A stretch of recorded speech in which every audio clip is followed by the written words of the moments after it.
بسم الله الرحمن الرحيم الحمد لله رب العالمين وأفضل الصلاة وأتم التسليم وأكمل التحيات على سيد السادات سيدنا ونبينا محمد وعلى آله وصحبه وسلم. Alhamdulillah.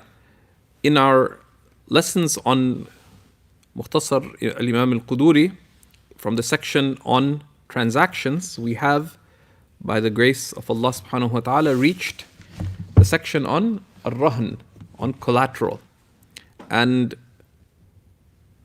collateral, and likewise having a guarantor, kafala, are two of the ways to secure a transaction, and this has what the ulama refer to as mahasin, as manifestations of good.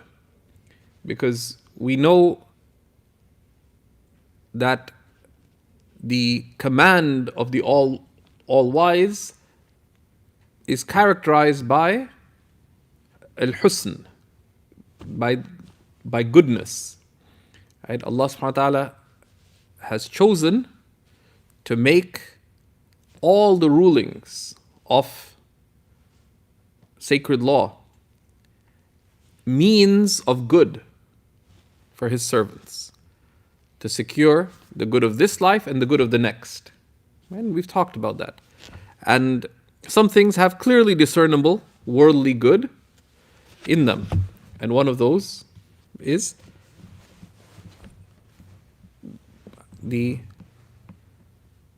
having collateral, being able to secure a transaction by collateral, and this empowers those who are not already wealthy to be able to enter into trade and transaction. It's also important to keep in mind that in traditional Muslim societies, there was an encouragement to learn sacred law even when children were small. A text like Quduri would be learnt when someone would be 12 or 13, right? And to learn these rulings, why? To be able to act upon them. To be able to act upon them. So that if you're working for somebody else, you're just a street boy, buying and selling, if Allah subhanahu wa ta'ala facilitated for you to learn the deen, you could learn that, you know what, maybe I could get my own fruit stand. I don't have the money, but you could find a benefactor who could give you something to put up as collateral. Maybe you inherited something you could put up as collateral and be able to seek economic empowerment, right? And these are very, very important matters. And you have the murtahin, who is the party seeking the collateral, the one whom the collateral is given to, right? The party the collateral is given to. And this is also known as a da'in, the debt, the debtor, right? The one who's owed the debt. So the sister, our entrepreneur sister, wanted to buy a coffee roasting machine. It's $12,000, let's say. She doesn't have, so she can't pay it up front. She wants to pay it in installments. So Sister Yasmin says, well, I'll accept installments for it, but I need some way of securing the contract. So the murtahin is the party seeking the collateral, right? The seller, the one the debt is owed to. So that's called the murtahin, insofar as they are the one seeking the collateral, right? Murtahin, because irtahana is the ifta'ala pattern, right? They engage in seeking the rahn. That's where sarf comes in handy, right? They're also called the da'in, the one who gave the debt, right? Insofar as they're the party whom the money is owed to, right? Then the second concept is ar-rahin. Ar-rahin. This is the one giving the collateral. In our case, sister entrepreneur, right? Who bought the coffee machine for $12,000, the coffee roasting machine, payable in over 2 years, $500 a month, right? So that's called the rahin. This is the one who gives the rahan, gives the collateral. Mu'ti al-rahan. Right? And this is the party who is in debt. They're the madeen. They're the party who is in debt. So this helps navigate the chapter, right? The key terms are al-murtahin and al-rahin, right? Al-murtahin, the one seeking the collateral, the one who's owed. And then there's the rahin, who's giving the collateral. They're the one who owes the money and therefore needed to secure the debt that they owe. Right? Is that clear? Right. So in the case, we have the entrepreneur wants to buy the coffee roaster for $12,000. The coffee roasting company's representative, Sister Yasmin, says, well, we need collateral. So the entrepreneur is, right? What are they called? They're the rahin, right? They're the rahin because they're the one who gave the collateral. And the coffee company, what are they considered? They're considered the murtahin. And let's say the collateral given was some, like their family jewelry, let's say. So that's called the rahan. Right, that's called the rahan. Now, that's one aspect. The other aspect now, the rahan is given for what purpose? Only to secure the debt. Only to secure the debt. Can the coffee roasting company rent out the jewelry? It's wedding season. We're sitting on this jewelry as collateral. Let's rent it out for desi weddings. Right? Why buy fancy jewelry? Rent out our jewelry. Can they do that? No, because the collateral is an amana. Is an amana. لا يجوز الانتفاع بالرهن. Right? Because it's there in safekeeping for the purpose of securing the debt. Now, if we will see what is the fiqh in the event of established inability to repay the debt, then there's something you can do with the collateral. Right? And we'll see what that is. But that has to be established. You can't just say, oh, she's a day late, let me take some of the jewelry. Right? That there are rulings related to that, but to understand the concept. Now, collateral,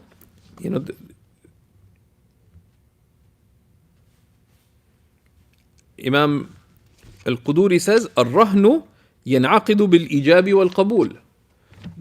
The contract of having collateral is established through offer and acceptance. Right? ويتم بالقبض, but it is completed through taking possession. Right? Right? It's completed through taking possession. Right? Right? And taking possession here, it is sufficient that there be what's called takhliya. Right?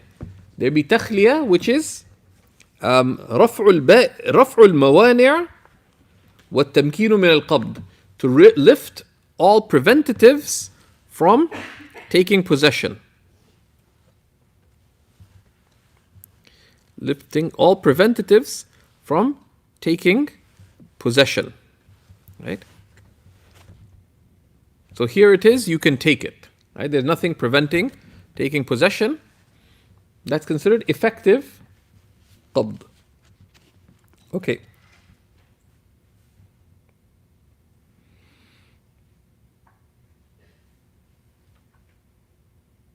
Okay. The commentator tells us that rahan in the Arabic language has a meaning of habs, to put something in holding. Habs is also the state of a prisoner, right? It's in holding, right? To withhold, right? So someone who's in prison is also called mahbus. Also someone has indigestion could be called mahbus, right? Because they're in a state of something being held up, right, so to speak. And the legal meaning is حبس شيء بحق يمكن استيفاؤه منه. It's to keep something, is to hold something because of a right that is owed and that can be fulfilled through the item that is kept in one's possession.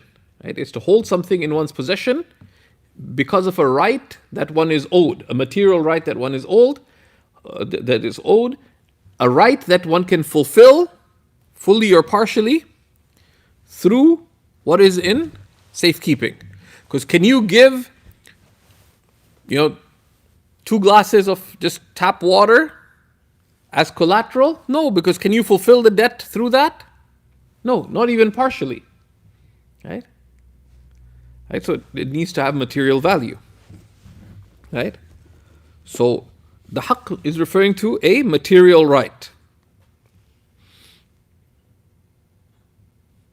Now the collateral could be specified within the contract as a condition.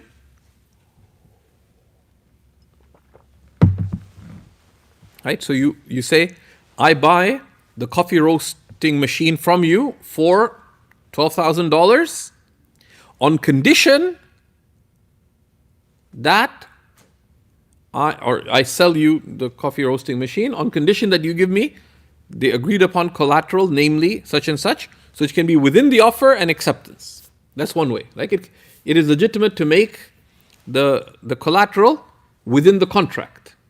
That's one way to do it. The other way one can do it is to do it, so one is within the contract, the other is with the contract. Right? And it's a common thing. You have sequential contracts. Contract 1 is the sale, contract 2 is the collateral. Right? You do it together. You sign one, you sign the other. And sometimes people want to do that just to make each thing very clear. It's common in legal transactions. People have, they sign multiple parts of a document because each part is kept distinct. That's another way to do it. A third is to secure it later. So the entrepreneur sister over-leveraged. She took on other debts. She's a little bit late.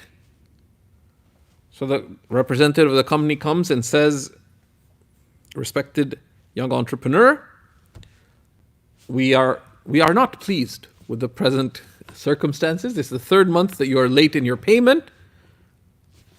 We want the payment up front. Entrepreneurs, enterprising, says, let's negotiate. They negotiate, they said, okay, I'll give you some collateral. Basically, get on my back. Right? Like, leave me alone a little bit, but I'll give you some collateral to show that I'm serious about repayment.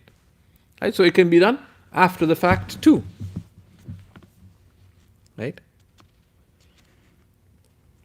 Now, why is taking of possession part of making the contract binding in the rahan? Because it broadly, there are two types of contract, right? In commercial law, right? There's what's called al-uqud or qisman, right? In a simplified way. There's many ways to classify. One is called aqdul muawada, right? These are contracts of exchange, right? Like a sale, a rent, a hire, where each party, it's a contract, each party is giving something.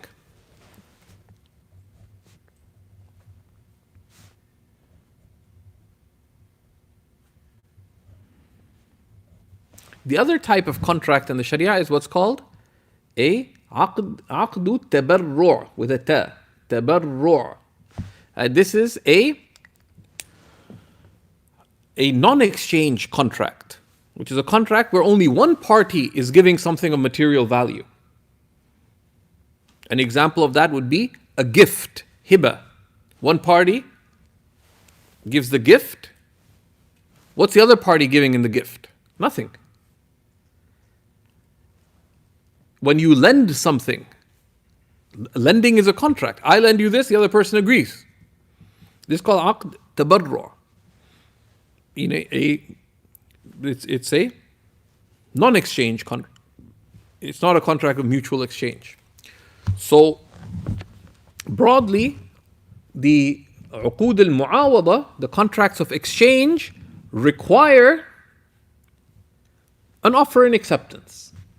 إيجاب قبول صدور ركنه من أهله على محله, that there be an offer and acceptance from parties fit to transact over the subject of the type of contract. That's it. But how does a contract of giving, right, the non-exchange contract, become complete when possession is taken? Because otherwise it's non-binding. It's not binding. Right? It's non-binding. So that's why the qabd is required. Right? And there's some nuance that is discussed in the commentary, right? You can read it. فإذا قبض المرتهن الرهن محوزا مفرغا مميزا تم العقد فيه. There are three conditions for the taking of possession to be considered complete, right? When is the contract of collateral considered to be complete? He says, if the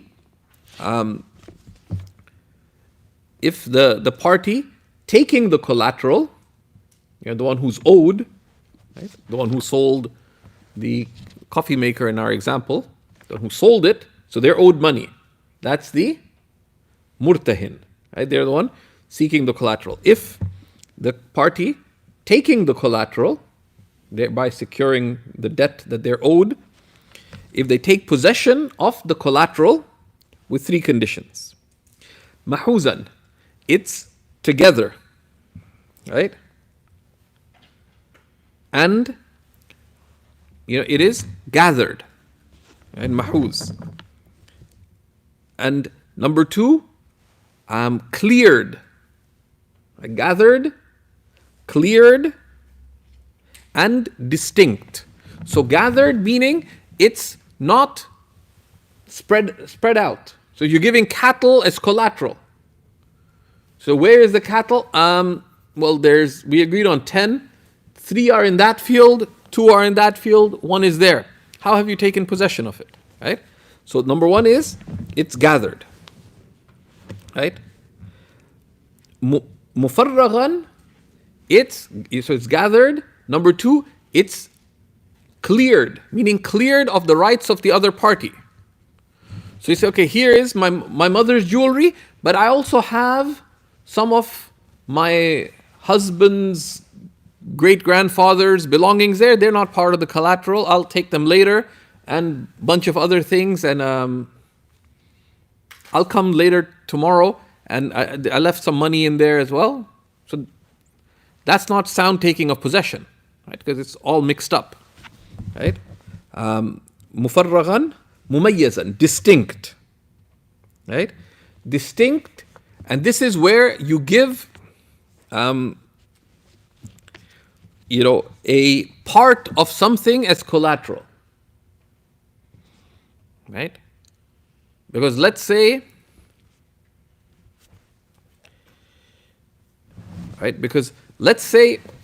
that entrepreneur sister, sorry for picking on her, entrepreneur sister owns 25% of this plot of land near central Mississauga. And when you own a percentage of something, what does that mean?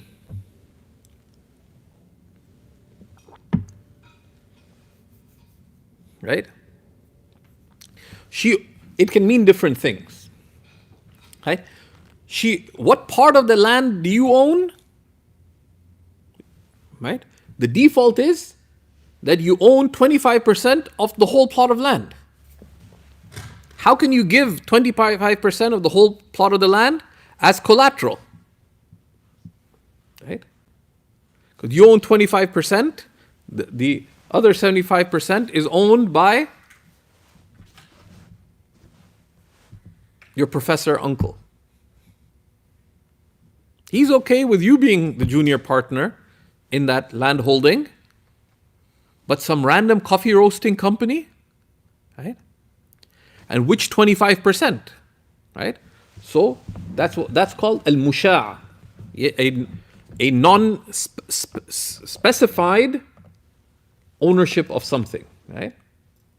Okay. Where you own. So I give 25% of this home as collateral. You can't do that, right? Rather, it has to be distinct. So, I give you 11% of this building as collateral.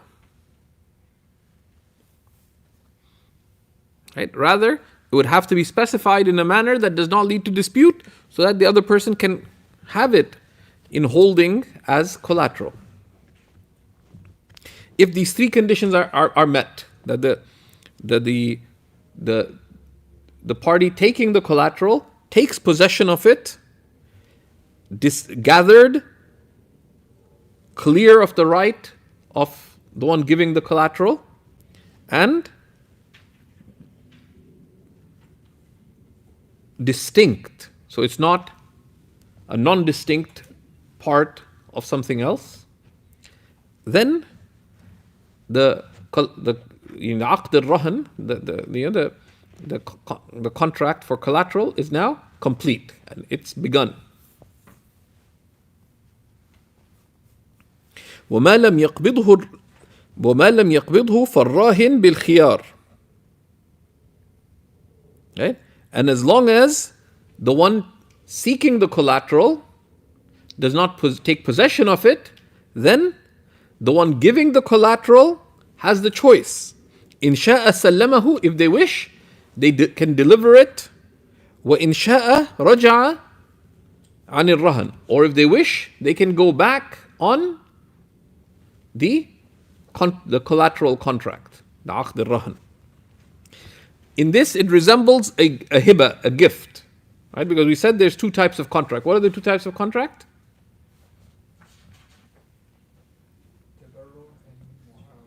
Yeah. So aqd al-mu'awada, contracts of exchange, and they're the basis. They don't require qabd. They don't require taking possession. But the uqud al-tabarru', which is giving contracts, not exchange contracts, where one party is giving, they only become binding but after qabd, right? Or that which after taking possession, or that which takes place of taking possession, which is in this case takhliya, right? Okay, Bismillah. وَإِذَا سَلَّمَهُ إِلَيْهِ. But, okay, this is an example of where, when you study something, unpack the dama'ir.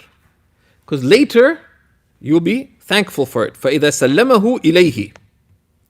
So, there are here 3 things involved. All are damirs. If he gives it to him, right? Right? So, إذا سلم, so الراهن الرهن إليه إلى المرتهن, right? Right? إذا سلمه إليه. إذا سلم الراهن الرهن, the ضمير بارز is الرهن, إليه إلى المرتهن. If the party giving the collateral gives it, i.e. the collateral, to him, to them, i.e. to the party taking the collateral, the murtahin, فَقَبَضَهُ, so he, i.e. al-murtahin, فَقَبَضَهُ, so the party taking the collateral takes possession of it, دَخَلَ الرهن في ضمانه. Then the collateral, دخل أي الرهن, the collateral enters into their security, right?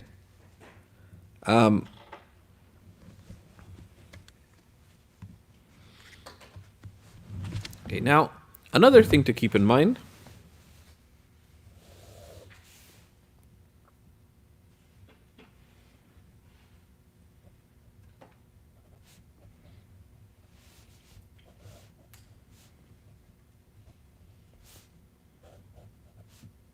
Broadly, these are sort of broad guidelines, that if you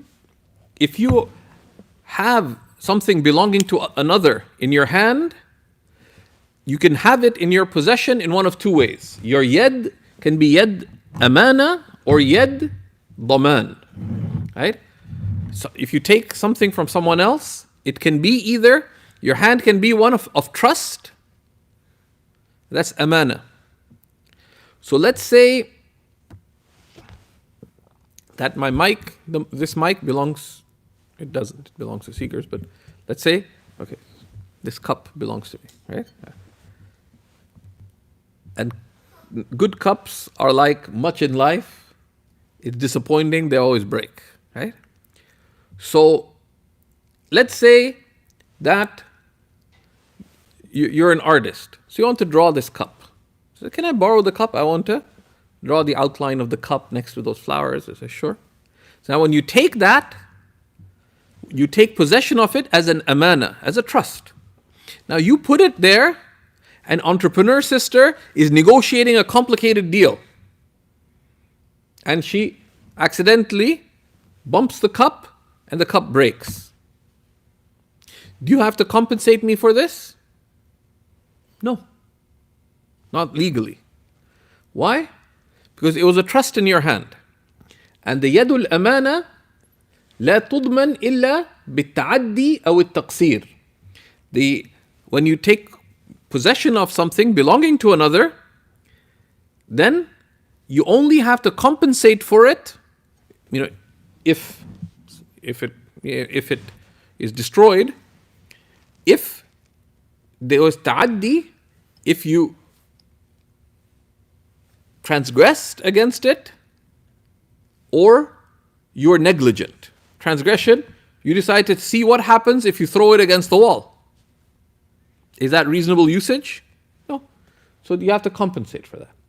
Taqsir, you decided to, do some, sort of high focus photography, so you put it on the ground on the parking lot. And you're very carefully taking these pictures, a car drove over it. That's shortcoming, because it's not a reasonable use of someone else's property to put it on the ground in the parking lot. Car backed in. So that is one يد الأمانة لا تضمن إلا بالتعدي أو التقصير. Right? It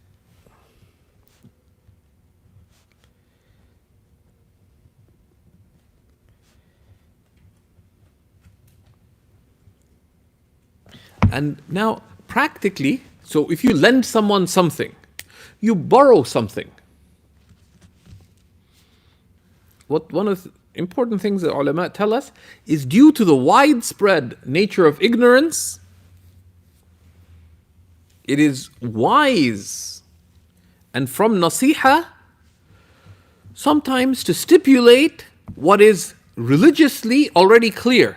Why? Because people just don't know. Including in contracts too. Right, so if you're renting from another, to make sure. Because, for example, if you rent a property, same thing. If we apply this principle, if you rent someone's property, so you moved into someone's basement, and there's a flood, and the basement has severe damages.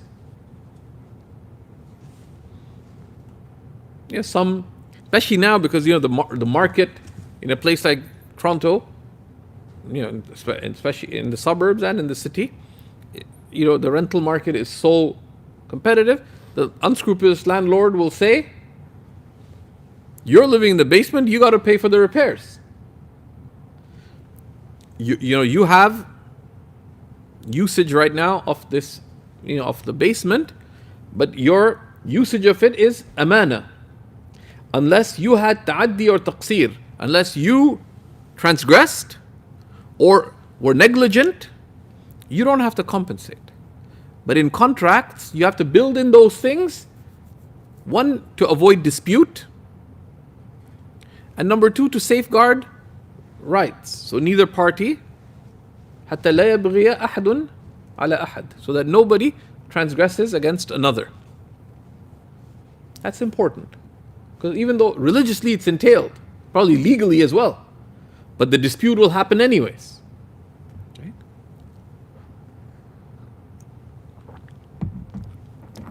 And never make assumptions. One of the Seekers' teachers, subhanAllah,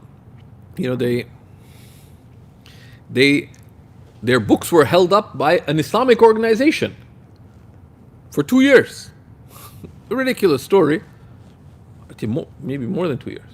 So they had an adjudication with one of the leading scholars in that country where they live.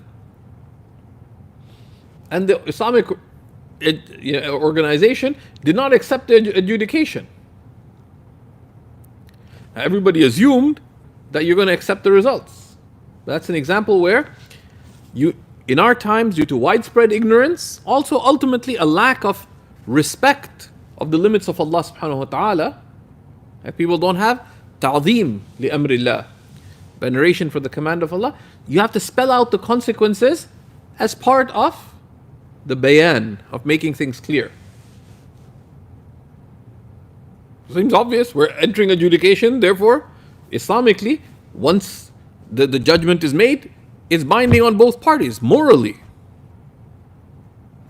But because of one, ignorance, number two, lack of ta'zeem, respect, it's very common that people don't accept it. Now what can you do about it? Because adjudication doesn't have, the mufti who judged can't take them to court, can't put them in jail, can't fine them, right? So this is something to keep in mind. The collateral, however, right, is the yad of it is daman. Because what's the purpose of the collateral? The collateral is there to secure the debt. So if coffee roasting company took this jewelry and something happened to the jewelry, 50% of it was lost, ruined, stolen, whatever, then that extent of the debt is cleared from it, even if it wasn't due to their shortcoming, because their hand is the hand of, not of trust, but of daman, of security. of security. That, if anything happens to it, it has material consequences. Right?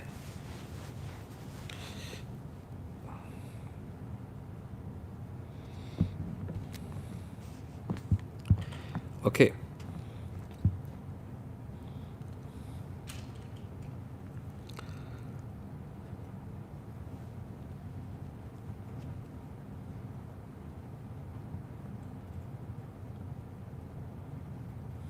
Right.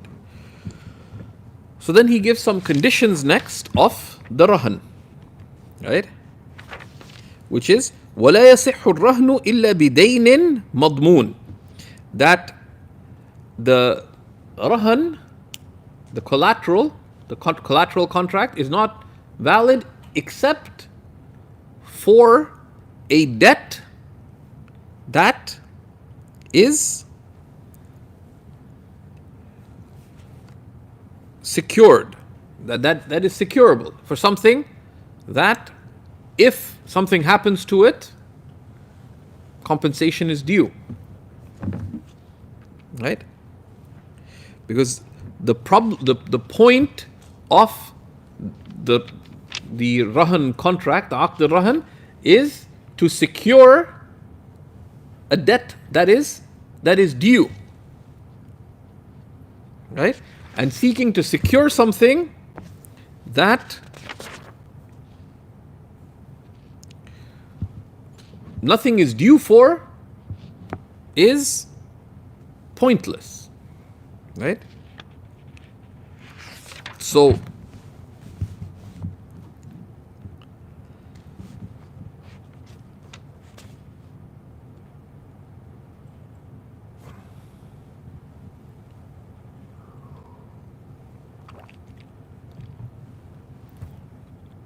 for example, giving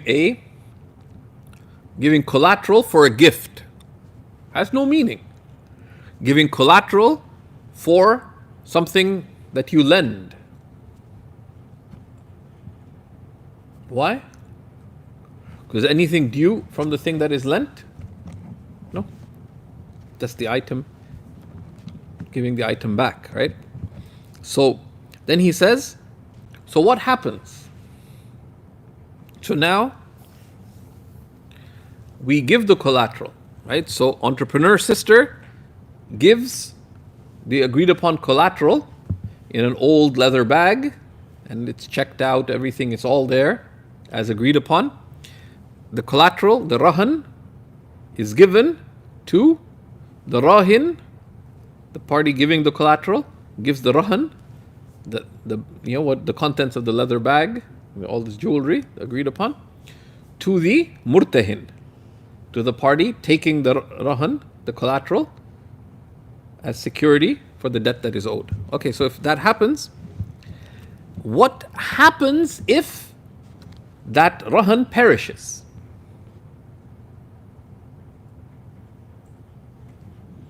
Right? So coffee roasting company takes it. Turns out by fate, that rare types of coffee were also given to them in the same kind of bag, same kind of leather bag. They got it from the same coffee shop. So one of the employees, they're talking to their spouse on the phone. They just recently got married. Opened the bag, emptied it into the coffee roaster, into a micro lot. Turns out it was jewelry. The whole coffee roaster started making sounds. What happens to the jewelry? It's destroyed. Now, who owes what now? Who owes what? So, وهو مضمون بالأقل من قيمته ومن الدين. And it, i.e. the rahan, the collateral, is madmoon, right? It's secured. What, do you have the translation on you? What does it say? It's secured or guaranteed bil aqal, with the lesser of its market value, i.e. the market value of the collateral, and the debt. So let's say the family jewelry was worth 7,000. It got destroyed. Fully, no material value left. By the time they found out, it had melted. So what happens? The debt was 12,000. The jewelry, its market value was 7,000. The debt was 12,000. How much is removed from the debt? The lesser of the two, which is 7,000. So now only 5,000 remains of the debt. Okay?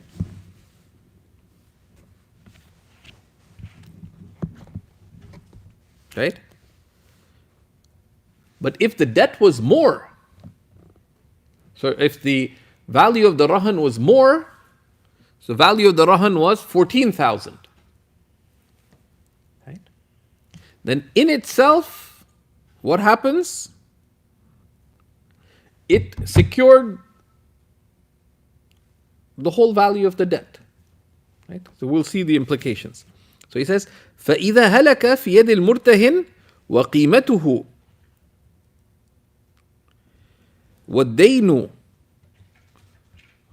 سواء صار المرتهن مستوفيا لدينه حكما. If the collateral perishes in the hands of the party that took the rahan, right?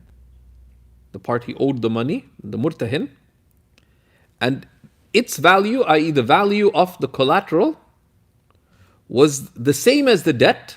There's three possibilities. Same, less, more.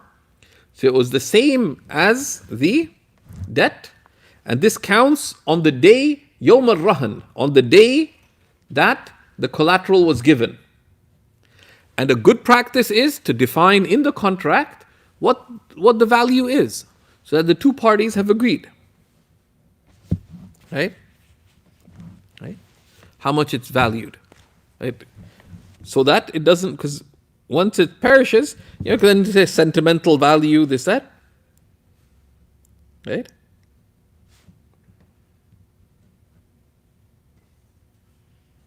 Right? وَالْأَوْلَى كِتَابَتُهُ فِي الْعَقْدِ. Right? Right? Because you get it appraised later, etc. The two parties have agreed to this value. This كُلُّ مَا كَانَ أبعد للخلاف كان أحسن في الاتفاق. Right? That everything that makes disagreement more distant is praiseworthy in a contract. That's clear, but these things need to be clarified. Okay? So, in the case that we mentioned, if the collateral perishes for whatever reason and is the same value as the debt, then it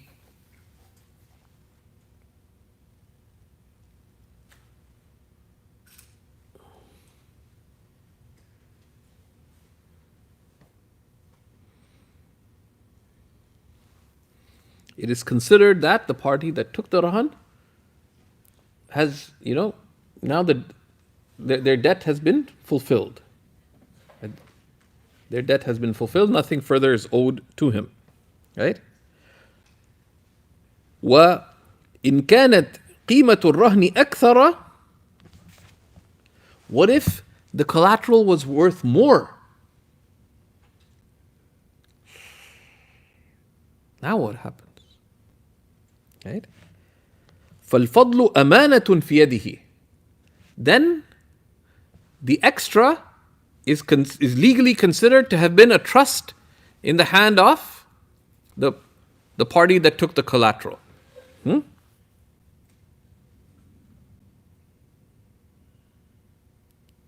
So there, if it perished without, what are the two times when you have to compensate for an amana, a trust? If there was ta'addi or taqsir, transgression or remissness, negligence. So throwing, and what is considered transgression or remissness, by sound market standards. So normally throwing jewelry into a coffee roaster, is that considered normal usage? No. Okay? Actually, any usage of the rahan is considered to be ta'addi. It's considered to be transgression. So if one of the employees decide to put on the jewelry, just for the shift. So there was these fancy necklaces. So they said, you know what? We will put on an Indian theme today because we're selling, Indian monsoon Malabar coffee just came in. So they said, oh, we had that collateral.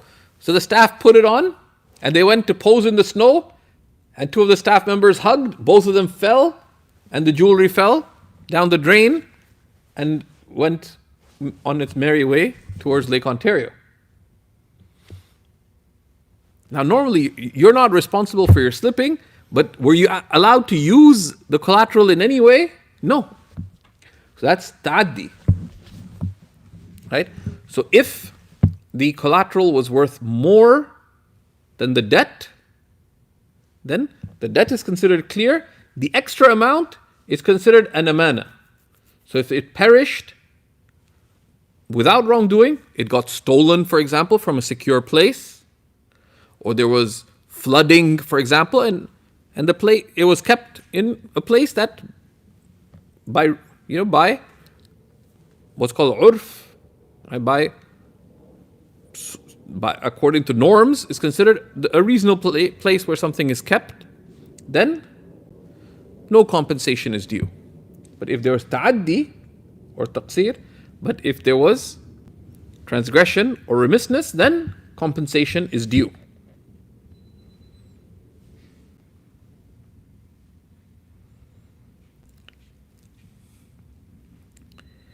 وإن كانت أقل سقط من الدين بقدرها.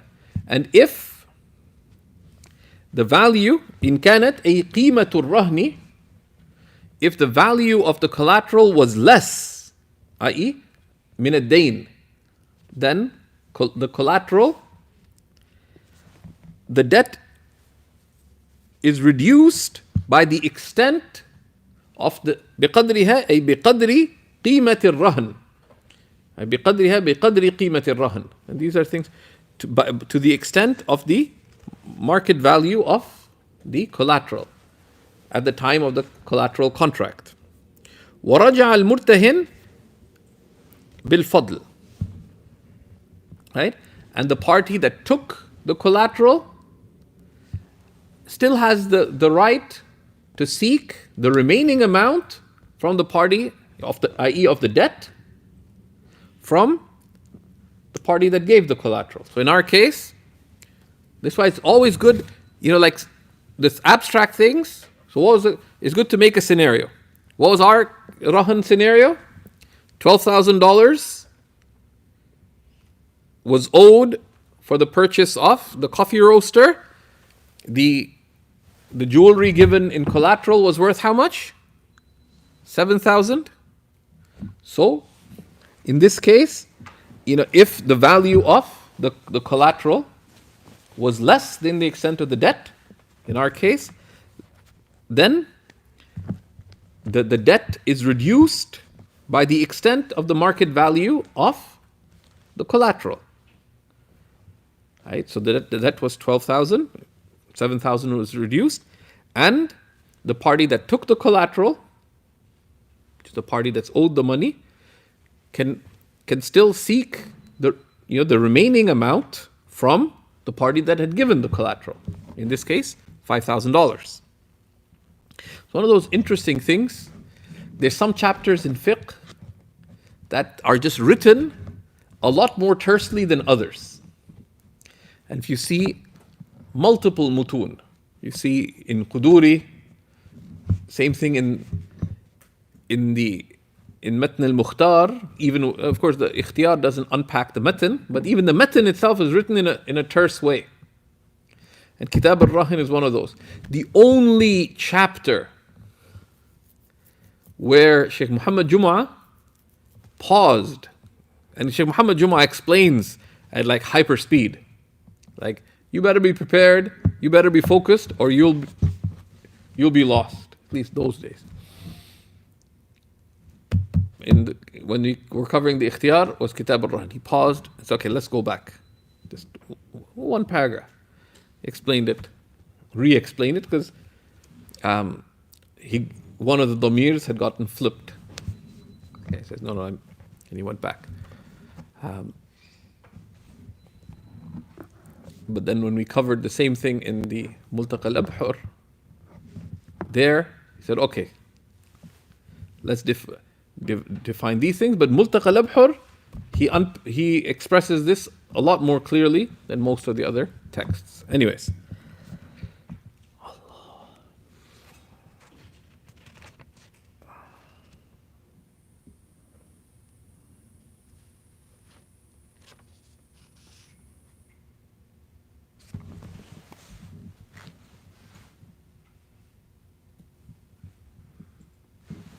Okay.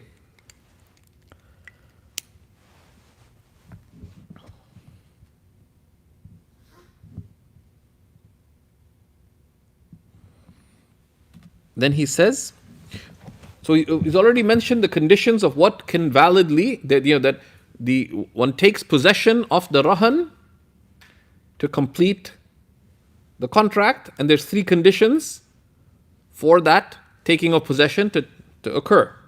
So now he spells out the implications of what was before by saying, وَلَا يَجُوزُ رَهْنُ الْمُشَاعَ.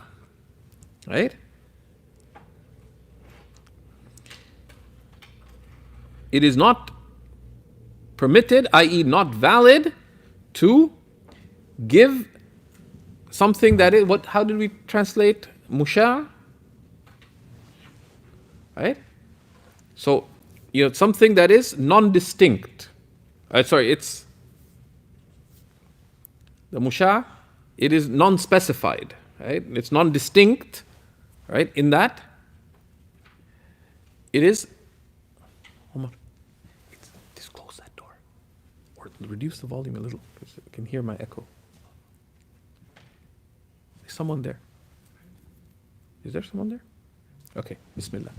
Sorry about that. So, the لا يجوز رهن المشاع is not permitted, i.e. not valid, as the commentators make clear, right?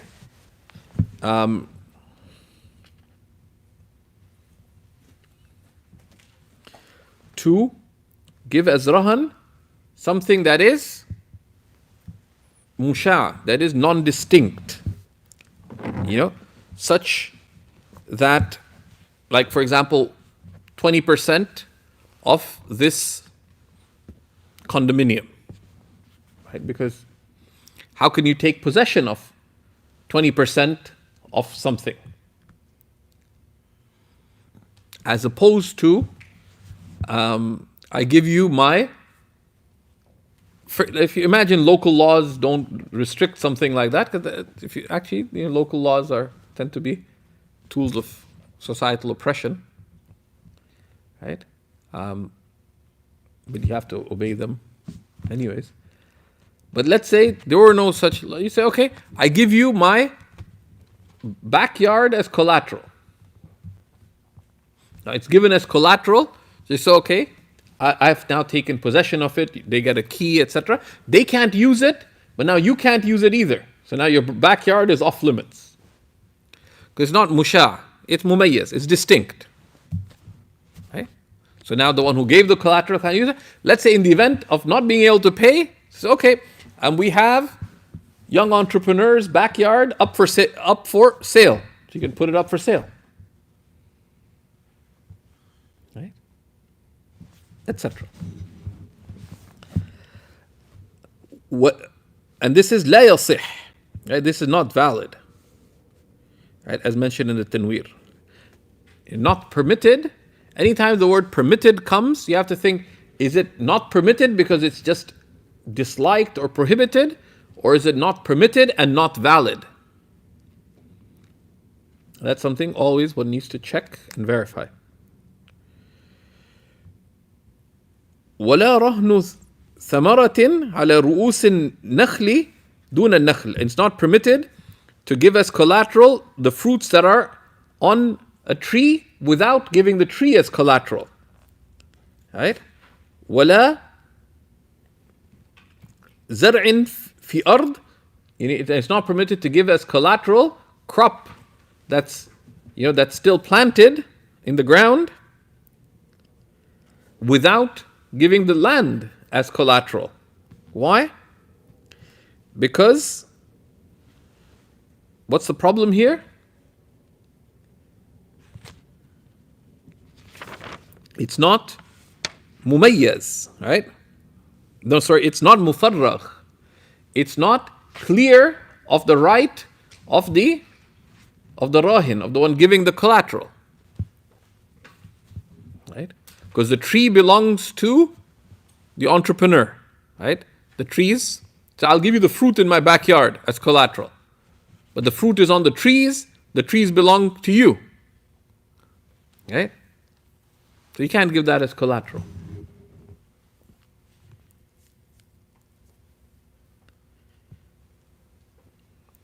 ولا يصح الرهن بالأمانات. It is not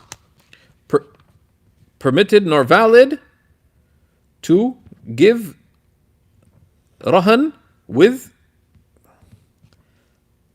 things that are trusts, right? Such as what? كالودائع, like things given in safekeeping, and things that are the subject of mudaraba.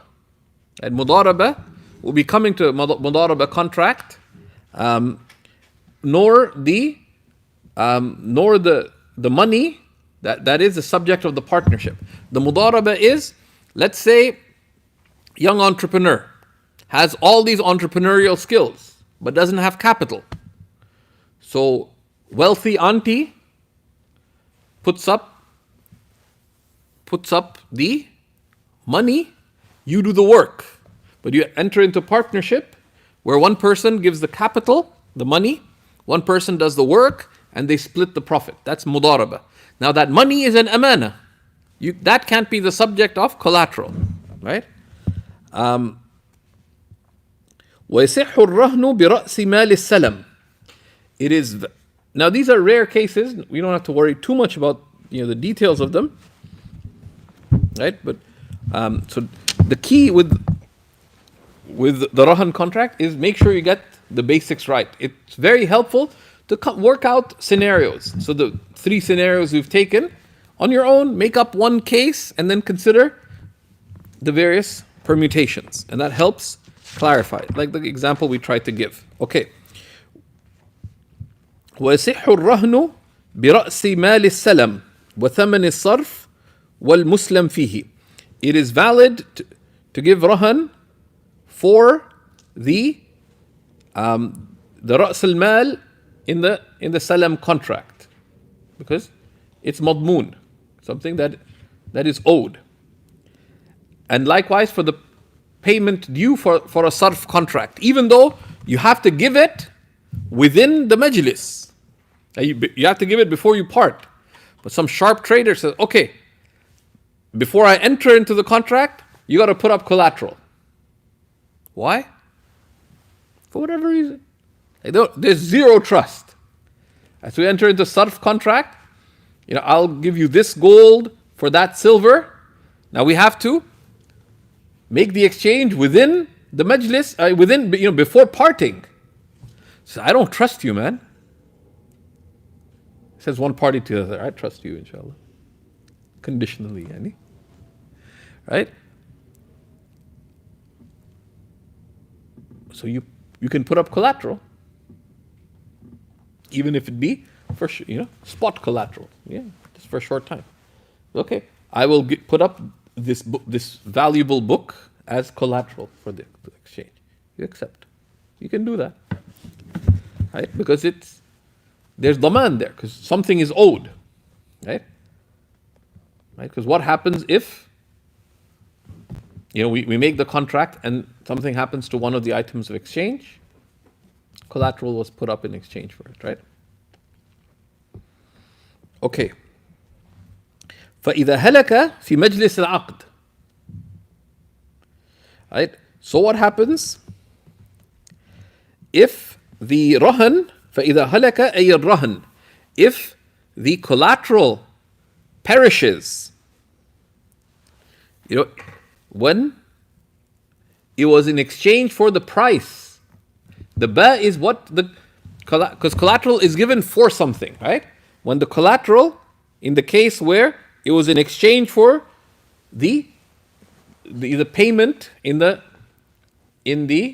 sarf contract, in the contract of monetary exchange, or for the salam, or for the salam, or that which had to be given in the salam contract, in the majlis, in the session where the contract took place.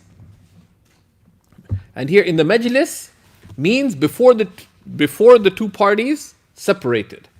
Because majlis is a tricky term, not a tricky term, just a technical term, and has various, the most specific use of majlis refers to the active session in which we are engaged in a particular action.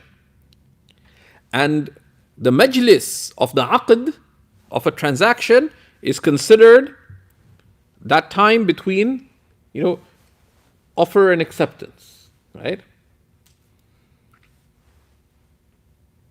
When either party moves on to something else, they're in a different majlis now.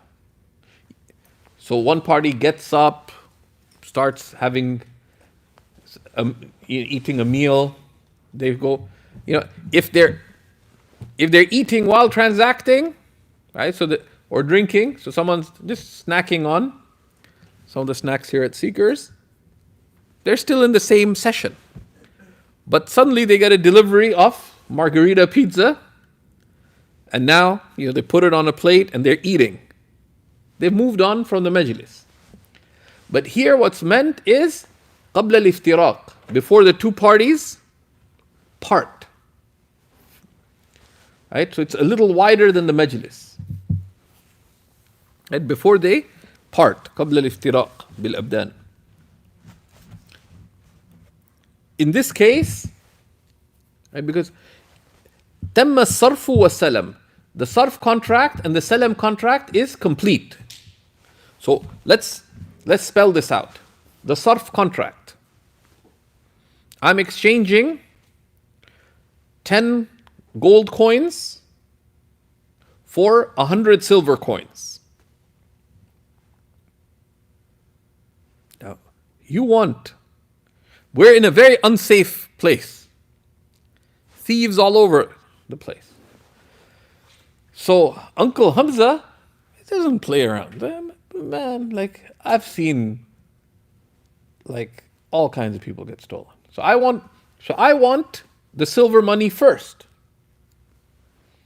But you want to get each gold coin weighed, but we're in a dangerous market. So they give me collateral. I give you a precious copy of Al-Jawhara Nayira, and you're a merchant, but you're a pious merchant, so you accept this. This is worth 10 gold coins. It's worth infinitely more spiritually, but so you take that. Now what happens?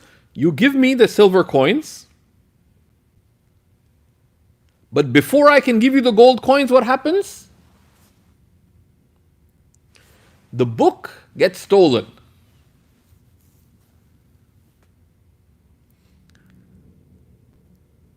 What happens? فَإِذَا هَلَكَ الرَّهْنُ, if the collateral perishes, right? في مجلس العقد, in the majlis of the transaction. So what's the majlis? So, عقد الصرف, what was the case? It's good a way to understand these is make a scenario.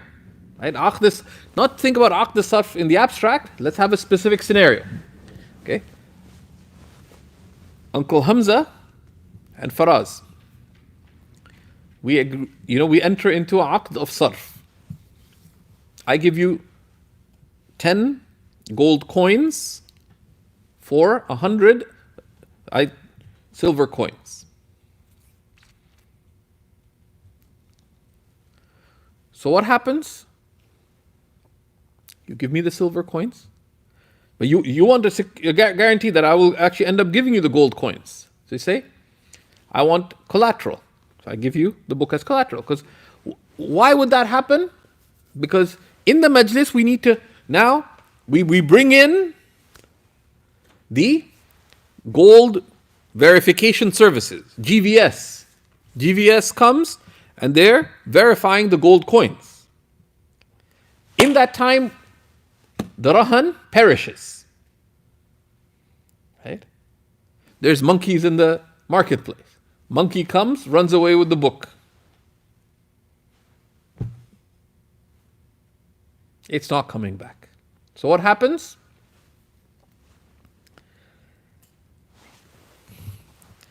If انهلك الرهن في مجلس العقد, if the collateral perishes, and this applies to the when it's collateral for the price of the sarf, or likewise for the price of the salam, then تم الصرف والسلم, the sarf contract and the salam contract likewise is complete. وصار المرتهن مستوفيا لدينه, and the party that sought the collateral, Uncle Hamza, is considered now to have taken their debt. So I don't have to give you 10 gold coins anymore. Of course, what's implicit is to the extent of the value of the rahan. If less than or equal to the rahan, right? Is that clear? Right? But this is one of the most useful things I found is don't leave things in the abstract. Turn it into a tangible example. Of course, if you add flourishes, it just makes it a little more colorful and interesting. It helps survive dreary chapters like this one. Right? So including the monkeys and so on. It's decoration. But decor is mustahab. It's recommended. Okay. Now, the normal case is that let's go back to the case of the coffee roasting machine. The normal case is who keeps the collateral in safekeeping? The party the collateral is given to. But there's a problem.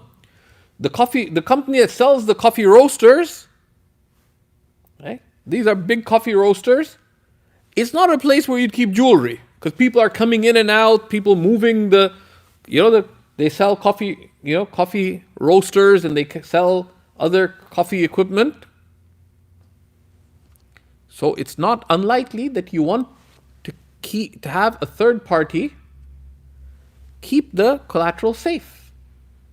Either because you don't feel you can keep it safe, or she says, yeah, I'll give you collateral, but I don't want you to hold on to it, because where are you going to keep it? Right? So that's the next scenario. وإذا اتفقا على وضع الرهن على يدي عدل جاز. If the two parties, meaning the rahin and the murtahin, the one giving the collateral, the one who owes the money, and the murtahin, the one taking the collateral, the one who is owed the money, agree that the collateral be placed in the safekeeping of a trustworthy person. Now, of course, this is not a condition for whose safekeeping it's kept in. Right? This is just because it is assumed that the two parties will choose someone trustworthy. So they agree that it be in the hands of the local criminal. Is that person upright? No. Are they trustworthy? Adl means upright. But they say, look, the only person nobody's going to steal from is Gangster Khan. Right? Because Uncle Hamza is pious, but he's known to forgive. People take things from him. The other day, the monkey stole a book from him. He does nothing to the monkeys either. He just still puts out the peanuts. So yeah, he's the most trustworthy person in the market, but Uncle. But there's Gangster Khan. Man, don't mess with Gangster Khan. Right? So the condition of it being adl is only incidental. Common sense would be you choose someone trustworthy. This is valid because the safekeeping of the collateral, right, in their possession is the right of the one seeking the collateral. In this case, in our original case, the coffee roasting company, the coffee roaster company, right? But they both agreed, we'll keep it. Gangster Khan will take care of it. It's valid. Of course, it's recommended not to deal with criminals, right? In the marketplace, even if the transactions are permissible transactions, right? It is even at an individual level, it is recommended, not obligatory, to avoid dealing with them. That even if there's corruption, so to the extent that one can't, if you can choose to avoid dealing with them, you're rewarded for that. Okay. Now, if the two parties agree that a third party will be keeping the collateral in safekeeping, then وَلَيْسَ لِلْمُرْتَهِنْ وَلَا لِلرَّاهِنْ أَخْذُهُ مِنْ يَدِهِ. Then, if they agree to that, then neither party, neither the rahin nor the murtahin, the one giving the collateral, nor the one taking the collateral, can take the collateral from the hand of the third party that both agreed to. فإن هلك في يده أي فإن هلك الرهن في يد الثالث, يعني if the collateral perishes in the hands of this third party that they both agreed to, هلك من ضمان المرتهن, it falls under the security of the murtahin, the one who accepted the collateral, the seller, the one who's owed the debt, right? Because the third party's hand is on behalf of the murtahin, the one who's owed the debt, right? Clear?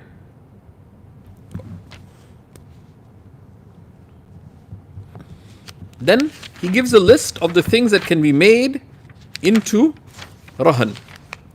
So he says, ويجوز رهن الدراهم والدنانير والمكيل والموزون. Right? It is permitted to give as collateral gold and silver coins, money. That's the most obvious thing, although often you'd wonder why why not just make that as payment? Right? But there can be all kinds of scenarios, right? Because what is owed could be the delivery of, so let's say I'll sell you the coffee roaster, the coffee roasting machine, for 100 payments of Malabar, of such and such coffee beans. I don't want the money. I want to have a steady payment of these kinds of coffee beans, because they're the sole supplier of those coffee beans. Okay. As long as the item exists, that's it. Because not all contracts have to be purchase for money price. Right? As long as the thing fulfills the conditions of being, of entering into sale, right? It has to be, it has to have material value, it has to exist, has to be deliverable, etc. So you can make gold and silver money, or anything that's sold by weight, or by volume or weight, because these are things that that can be considered, have material value that's recognizable in exchange for the debt, right? So if they're فإن رهنت بجنسها وهلكت هلكت بمثلها من الدين.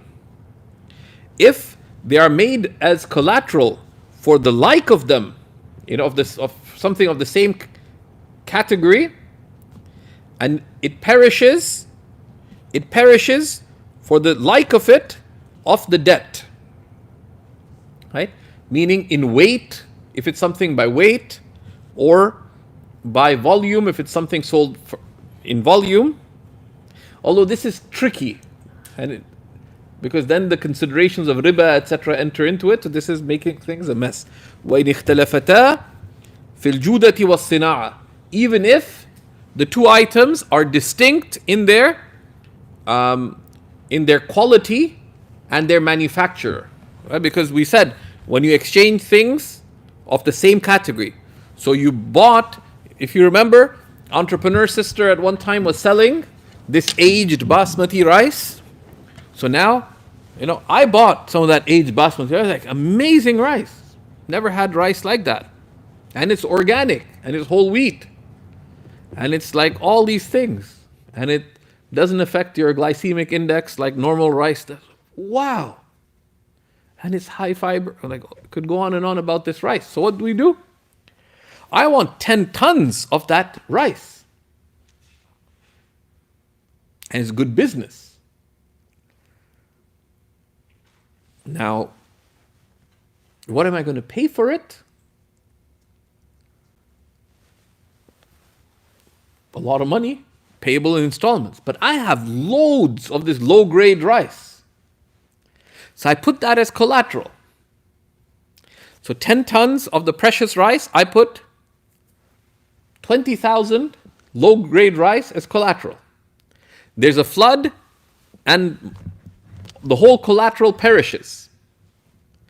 Do we consider the market value of the collateral here? No.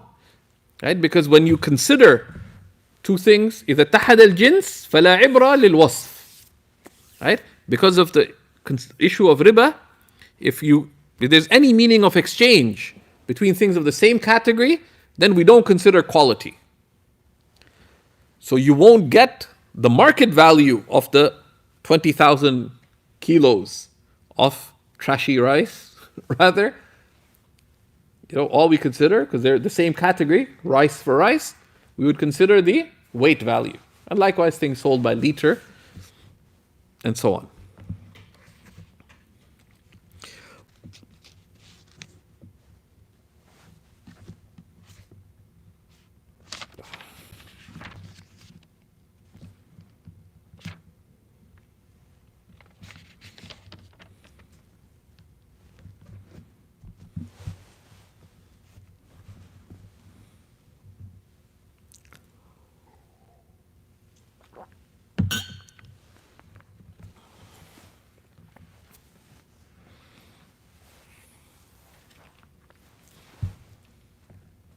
Okay, then there is a rather curious issue, and the ulama paused significantly to try to understand the reasoning for Imam Abu Hanifa's position. And some of it goes back to market practice during the time of Imam Abu Hanifa, because cheating was rare during that time, right? And this shows why, when it comes to matters of Sharia in general and matters of fiqh in particular, right? One can't just look at. One has to be very careful, because this has to do with, firstly, the command of Allah subhanahu wa ta'ala, And number two, the rights of human beings. And both things are very sensitive. So and here, just to add to the complication, Imam al-Quduri, rahimahullah ta'ala, skewed the issue slightly in one sense. So let's read it and then we'll unpack it. وَمَنْ كَانَ لَهُ دَيْنٌ عَلَى غَيْرِهِ فأخذ منه مثل دينه فأنفقه ثم علم أنه كان زيوفا فلا شيء له عند أبي حنيفة وقال أبو يوسف ومحمد يرد مثل الزيوف ويرجع بالجياد. So he said, someone who's owed a debt from another, right? So don't leave it like that, right? Write down a scenario. Somebody becomes entrepreneur sister, right? Or ES, right? So entrepreneur sister has a debt that another party owes them. Another party being Uncle Hamza. Right? So we make a case and make it, specify it. Right? Don't just say a debt. Say, so entrepreneur sister is owed $5,000 by Uncle Hamza. فأخذ منه مثل دينه. So the party that is owed the money, entrepreneur sister, takes from the party that owes the money, Uncle Hamza, مثل دينه, the equivalent of the debt, $5,000. فأنفقه. فأنفق من كان له الدين. So the one who was owed the debt. So entrepreneur sister was owed $5,000. Uncle Hamza gave the equivalent of $5,000. فأنفقه. And then the party that was owed, mainly entrepreneur sister, spent it. So you're owed 5,000, you're given what appears to be 5,000, and you spent it. Entrepreneur sister spent the $5,000 because, doesn't keep the money. The business cycle keeps spinning. Imagining that it's sound money. And you spent it, got things. Then you find out, ثُمَّ عَلِمَ أَنَّهُ كَانَ زُيُوفًا. Then, the one who had been owed the money, entrepreneur sister, discovered that it was zuyuf. It was counterfeit. Right?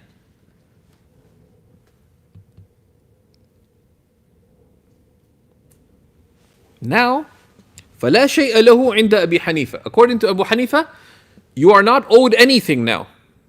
Why? Because you took what appeared to be your right, and then you spent it. Now, Zayf here, right? Zayf here refers to has, and there's extensive discussion on this.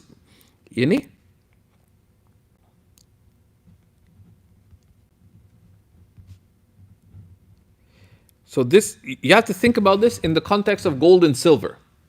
Not in modern currency where it's not counterfeit currency. But Zayf means that fihi ghish.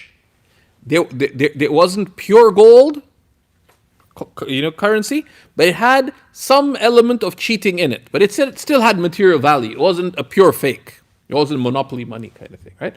We're talking about gold, but it had, so there, you took your right. Had you wanted to verify, the time to verify was when you took the money, when you took the gold or silver money.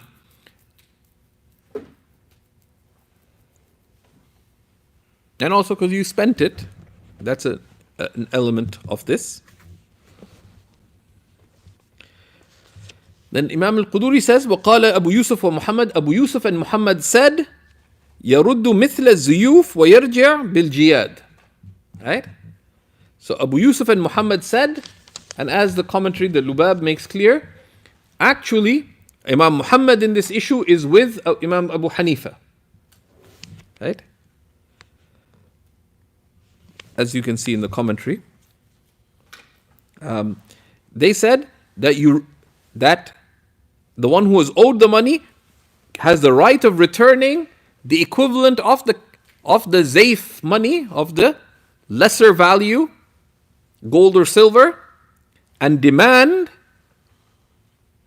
proper value, gold and silver. Because the value of the zayf gold and silver, of the lesser value gold and silver, is not the amount that was owed, is less. So you had accepted some currency, so you return the like of that and demand payment of the amount that you're actually owed. Now this of course relates to, if it's counterfeit, no money was given in the first place, right? This is with respect to gold and silver, because even the zayf, the one that was adulterated gold or silver, it was 70% value, 60% value gold or silver, right? And it's mentioned that the ulama gave fatwa on the position of Abu Yusuf, right? Because it is closer to preventing harm. Now, it mentions here also Al-Isbijabi. Al-Isbijabi has a sharh on Quduri, and on a bunch of other books. He has a sharh on a number of other great books in the Hanafi madhab, of the great early Imams, and his sharh on Quduri has been, I don't know if it's been published, but I have at least a chunk of it in dissertations that have been worked on. Mediocre dissertations, you can't really trust them, but one doesn't busy oneself with with these earlier references until one gives due to the more central works of the madhab. Okay.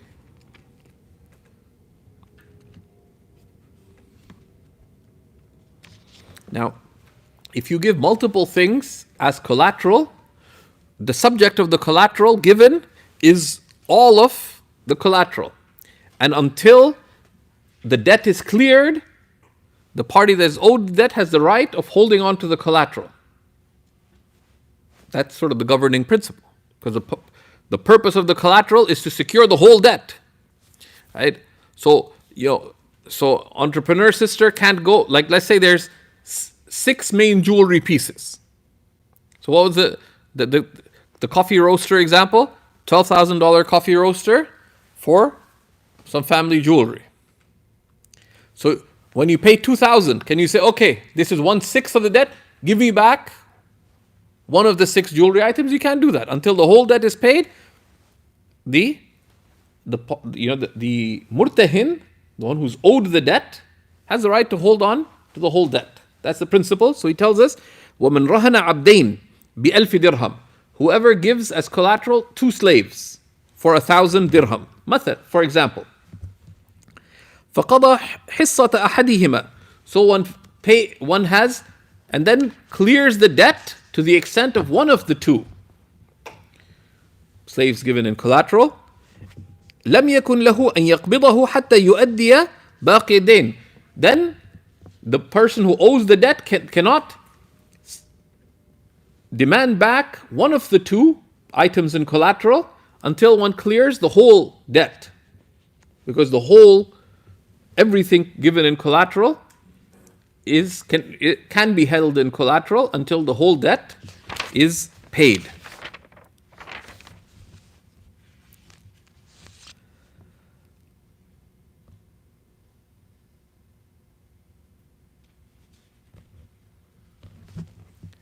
And we'll stop here, bi'idhnillahi ta'ala, because we're close to the end of the time today.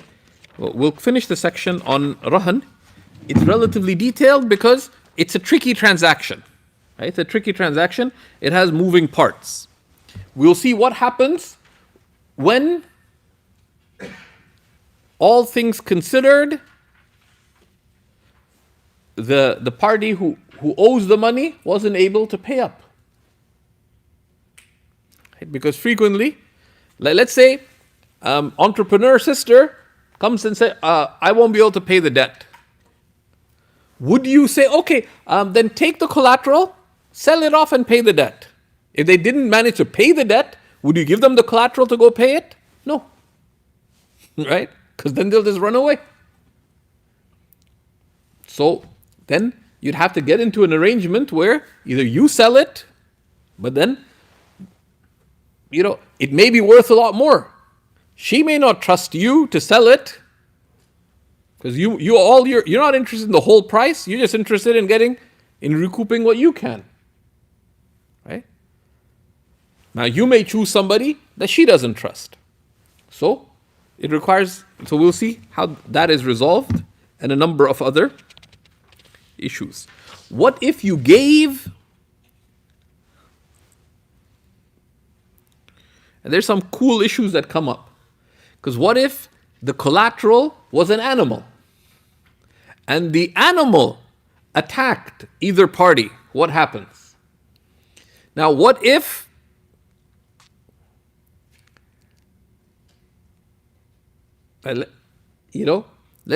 let's say that Uncle Hamza gave his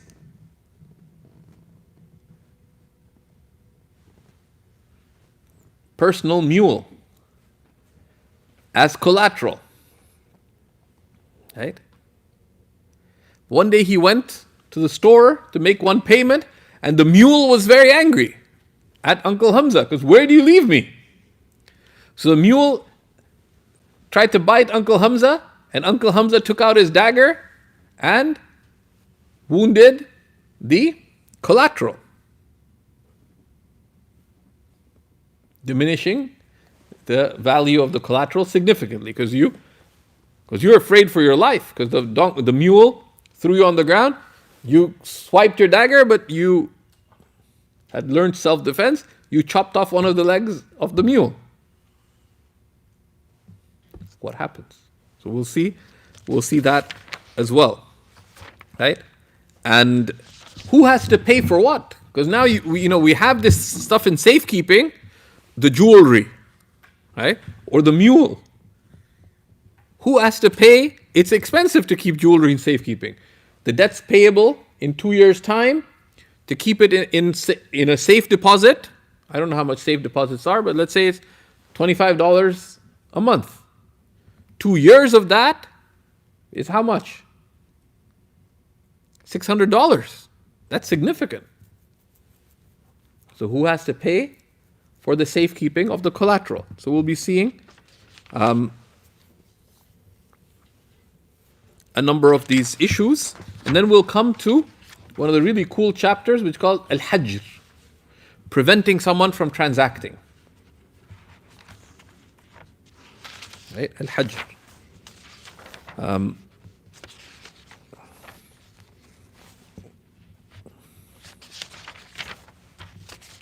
بإذن الله. وصلى الله على سيدنا محمد وعلى آله وصحبه وسلم. And inshallah, this term we're going to be reaching till al-ijara.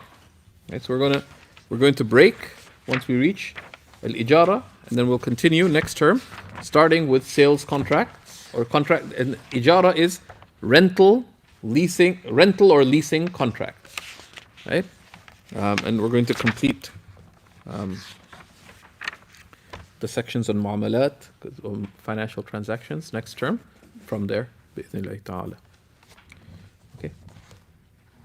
You mentioned that if the Murtahin doesn't take possession, then the Rahin has choice. How do you understand that with Takhliya? So if the Rahin, he removed any obstacle from them taking it, Then that's considered qabd. can he take No. it back even though they haven't taken it? No. So once, let's say, I put up, so this mic, if it's connected to other stuff, but let's say the mic, is it recording now? Right? So let's say I said, okay, you can take this as collateral, here you go, right? and there's nothing preventing. Now once that, and you acknowledge that, now I can't take it back, because now it becomes binding. But it's best to put it in writing, because I could dispute that. I could say, I agree to give the iPad as collateral, not the case. Right? But then that would be disputable, right? If it's a removable case, okay, just remove it. Right? But if it's an attached case, the assumption is that I gave it in collateral with the attachment, right? And these kinds of chapters, there's all kinds of quirky details because of things like that.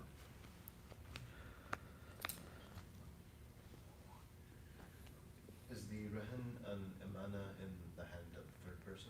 If they agree, if the murtahin and the rahan agree to give it to a just third person, is it amana in that third person's hand? Yeah, of course. So the third person's hand is of amana on behalf, but the daman, right? It still serves its purpose of guaranteeing the loan for the one who sought the collateral, right? So if it perishes, whatever, with respect to the two transacting parties, the rules of collateral perishing apply. But does the third party have to compensate for it, like the where do you keep there's a company called sensitive safes, so high security safes, but they got flooded, not of their doing. They took all reasonable. It's not considered to be. They were not remiss in fulfilling their right. They don't have to compensate, but it reduces the debt to the extent of the value of the collateral.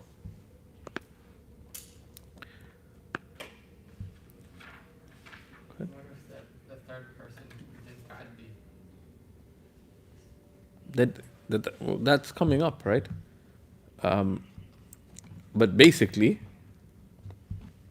then there's several things. One, how does that affect the relationship between the rahin and the murtahin? And then who can demand payment back from the third party?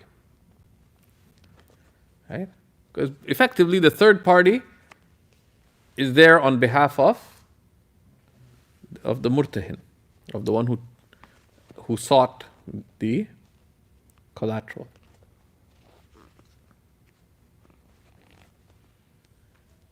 Why does the rahan have to be consulted if the murtahin wishes to give the rahan to a third person?